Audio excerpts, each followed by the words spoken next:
Behind the scenes, there's been a revolution on the Underground that's greatly added to the workload of most of the 2,500 drivers.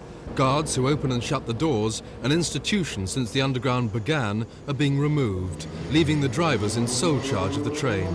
The change began with the Circle in 1984 and took in 5 other lines, with the Jubilee being the latest to alter. Now only the Northern, Central and Bakerloo have guards, and the Bakerloo will lose them in 6 months. The result for 1,500 drivers is that instead of having a short break at each station, waiting for the guard to ring the starting bell, they now have to do his job too. Drivers therefore have to concentrate continuously for many hours.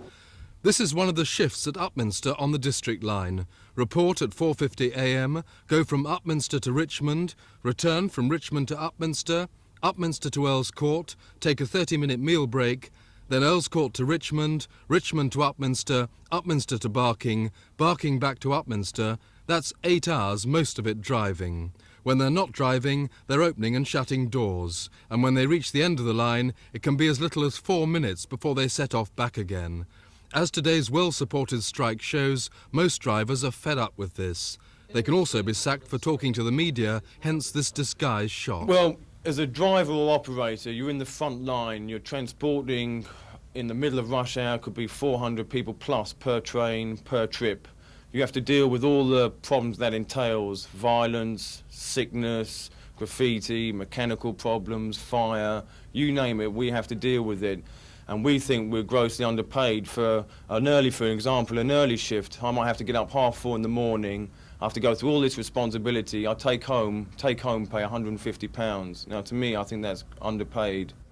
London Underground say drivers average £290 a week before tax, but this wage slip for a 42-hour week shows a take-home pay of £164.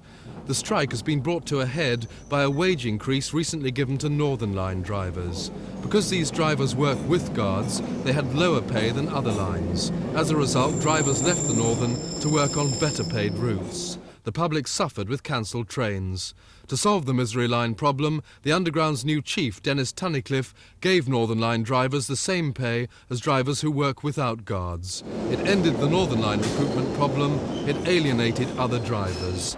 That alienation is clear to see, with the strike massively supported and more strikes looming, including now an official strike over changes to station staff's jobs. Simon Neve, Thames News.